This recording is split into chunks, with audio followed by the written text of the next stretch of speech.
Hello viewers, আসসালামু আলাইকুম। আমি মোহাম্মদ হারুনুর রশিদ, পরিচালক হারুনস এডমিশন কেয়ার। আজ আমি যে ক্লাসটা নিতে যাচ্ছি সেটা এসএসসি, এইচএসসি এবং চাকরি প্রত্যাশী ভাই বোনদের জন্য একেবারেই গুরুত্বপূর্ণ একটা অধ্যায়। আশা করি আপনারা সঙ্গেই থাকবেন।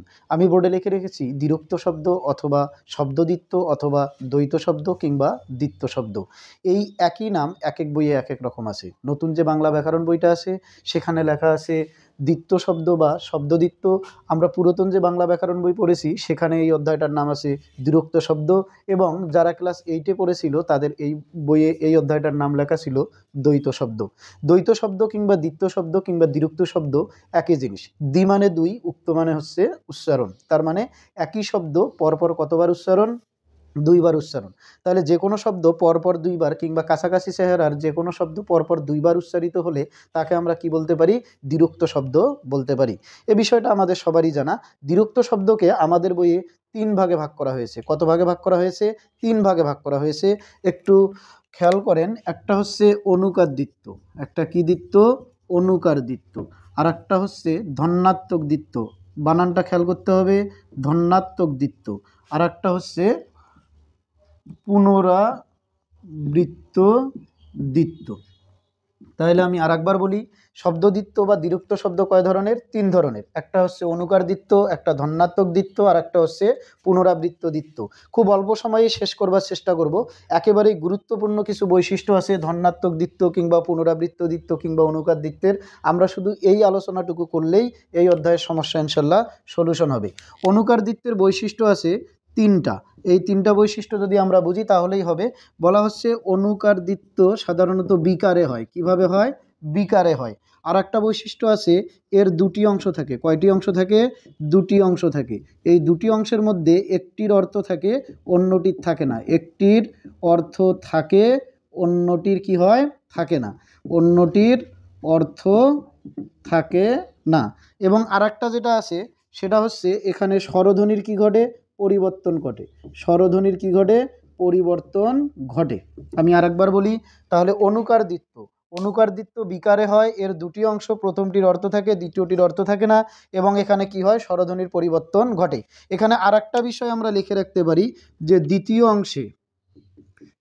অংশের শুরুতে, দ্বিতীয় অংশের শুরুতে সাধারণত ট, ম, ফ, ব, স অথবা দন্ত স হয়। তাহলে আমাদের অনুকার দ্বিত্ব বিকারে কিভাবে হয়? বিকারে বলতে কিঞ্চিত পরিবর্তন হবে। এখানে দুইটা অংশ থাকবে, প্রথমটার অর্থ থাকবে কিন্তু দ্বিতীয়টার অর্থ থাকবে না। যেমন আমরা বলি অঙ্ক টঙ্ক, কথা টথা, হেন তেন, যেন তেন।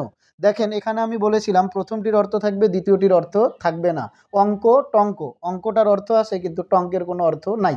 এবং আমি বলেছিলাম দ্বিতীয়টার শুরুতে ট, ম, ফ, ব, স থাকবে। যেমন ব্যাপার স্যাপার, গরম সরম। তাহলে গরমের এখানে দেখেন প্রথমটাতে কিন্তু গ আছে কিন্তু দ্বিতীয়টার শুরুতেই কি আছে?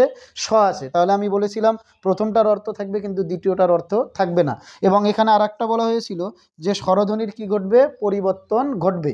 যদি আমি বলি আরা আরি, আরা আরি, কিংবা আমি বললাম মারা মারি, তাহলে আরা এখানে দেখেন কি আছে? আ আছে কিন্তু এই জায়গায় এসে কি আছে? ই আছে। তাহলে এখানে কিসের পরিবর্তন হলো? স্বরধ্বনির পরিবর্তন হলো।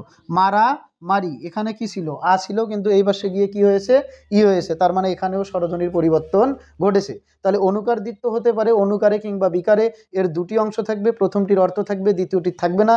এবং দ্বিতীয়টির শুরুতে ট, ফ, ম, ব কিংবা তালবস্য কিংবা দন্তস্য থাকতে পারে।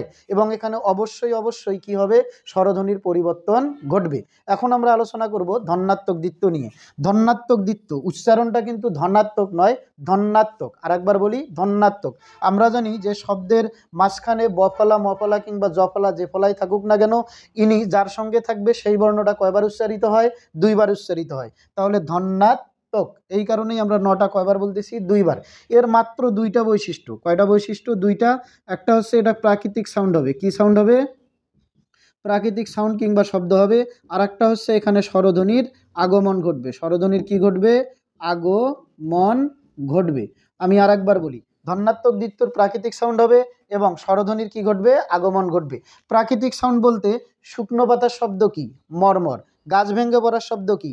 মর্মর। কিংবা আমরা বলতে পারি বৃদ্ধ মানুষ কাশে কিভাবে? খক খক। যদি ঘন্টা বাজে তখন শব্দ হয় কি ঢং ঢং। এগুলো একেবারেই প্রকৃতি প্রদত্ত কিংবা প্রাকৃতিক সাউন্ড, এগুলো কিন্তু মানুষ করতে পারে না। এটা হচ্ছে 1 নম্বর বৈশিষ্ট্য। 2 নম্বর হচ্ছে স্বরধ্বনির কি ঘটবে, আগমন ঘটবে। একটা বিষয় যেখানে গিয়ে আপনারা ভুল করবেন, এটা হচ্ছে স্বরধ্বনির পরিবর্তন ঘটবে, এখানে স্বরধ্বনির কি ঘটবে, আগমন ঘটবে। দুইটা কিন্তু আলাদা জিনিস। পরিবর্তন বলতে যা আছে সেটা পরিবর্তিত হয়ে অন্য স্বরধ্বনি হবে, আর স্বরধ্বনি আসবে বলতে যেটা ছিল না সেটা আসবে। ধরেন আমরা বলি কি ধপ যোগ ধপ ইকুয়াল কি হয়, ধপা ধপ। এখানে যেটা খেয়াল করবার বিষয়, প অ আছে, ধ এখানে কি আছে, অ আছে। দেখেন এখানেও অ এখানেও অ, কিন্তু এখানে কি আসছে, আ। অর্থাৎ দুইটা অ এর মাঝখানে কি এসেছে, আর একটা স্বরধ্বনি এসেছে। তাহলে স্বরধ্বনির আগমন ঘটবে কোথায়, ধন্যাত্মক দিত্তে। স্বরধ্বনির পরিবর্তন ঘটবে কোথায়, অনুকার দিত্তে। আমার মনে হয় এই অনুকার দিত্ত এবং ধন্যাত্মক দিত্ত নিয়ে আপনাদের সমস্যা থাকবার কথা নয়। বাকি থাকলো পুনরাবৃত্ত দিত্ত। যেহেতু দিত্ত আছে তার মানে এখানেও একই শব্দ কয়বার থাকবে, 2 বার থাকবে। তবে মজার বিষয় হচ্ছে এখানে আমাদের অনুকার দিত্তের যে সকল বৈশিষ্ট্য আছে সেটা কিন্তু এখানে পাওয়া যাবে না, আবার ধন্যাত্মক দিত্তের যে সকল বৈশিষ্ট্য আছে সেটা এখানে পাওয়া যাবে না। এখন বিষয় হচ্ছে পুনরাবৃত্ত দিত্ত আবার 2 ধরনের আছে। কয় ধরনের আছে, 2 ধরনের আছে। একটা হচ্ছে আপনার বিভক্তিযুক্ত, আর একটা হচ্ছে বিভক্তিহীন। একটা হচ্ছে বিভক্তিযুক্ত, আর একটা কি হচ্ছে বিভক্তিহীন। তাহলে বিভক্তিযুক্ত অর্থাৎ একটা জায়গায় বিভক্তি থাকবে, আর একটা জায়গায় কি হবে না, বিভক্তি থাকবে না। দেখেন আমি যদি বলি জ্বর জ্বর বোধ করছি, জ্বর জ্বর বোধ করছি, এখানে কয়টা শব্দ আছে, 2টা শব্দ আছে। তাহলে এটা অবশ্যই কি দ্বিরুক্ত শব্দ। কিন্তু প্রশ্ন হচ্ছে এটা কি অনুকার দিত্ত নাকি ধনাত্মক দিত্ত নাকি পুনরাবৃত্ত দিত্ত। এটা কি অনুকার দিত্ত, আমরা একটু চেষ্টা করি। আমরা বলেছিলাম এটা বিকারে হবে, অর্থাৎ একটার অর্থ থাকবে একটার অর্থ থাকবে না। এখানে কিন্তু দুটোরই অর্থ আছে, সুতরাং এটা কি নয়, অনুকার দিত্ত নয়। ধনাত্মক দিত্ত এটা প্রাকৃতিক সাউন্ড কিংবা স্বরধ্বনির আগমন ঘটবে, কিছুই এখানে হয় নাই, এই কারণে এটা কি নয়, ধনাত্মক দিত্ত নয়। বাকি থাকলো পুনরাবৃত্ত দিত্ত, তার মানে এটা কি পুনরাবৃত্ত দিত্ত। প্রশ্ন হচ্ছে পুনরাবৃত্ত দিত্তের এটা কি, এখানে কি বিভক্তি যুক্ত আছে নাকি বিভক্তিহীন আছে। দেখেন জ্বর এবং জ্বর এখানে দুইটাই মূল শব্দ, এর সঙ্গে কোনো বিভক্তি নাই, এই কারণে এটা বিভক্তিহীন। আর আমি যদি বলি মজার মজার কথা, মজার মজার কথা, এখানে একটা শব্দ হচ্ছে কি মজা, এখানে একটা শব্দ কি মজা। এই দুইটার সঙ্গে দেখেন র বিভক্তি যুক্ত হয়েছে, তাহলে মজার মজার হচ্ছে বিভক্তিযুক্ত পুনরাবৃত্ত দিত্ত। তাহলে আমার মনে হয় বোঝা গেল যে ধন্যাত্মক দিত্ত, অনুকার দিত্ত এবং পুনরাবৃত্ত দিত্ত এটা মূলত শব্দ দিত্তেরই প্রকারভেদ, এবং প্রত্যেকটারই আলাদা আলাদা স্বকীয়তা কিংবা বৈশিষ্ট্য আছে। ভিডিওটা বারংবার দেখলে আপনাদের সমস্যা দূর হবে ইনশাল্লাহ। তারপরেও কোনো সমস্যা থাকলে আপনারা কমেন্টে জানাবেন, সলিউশন করার চেষ্টা করা হবে ইনশাল্লাহ। আল্লাহ হাফেজ, ধন্যবাদ।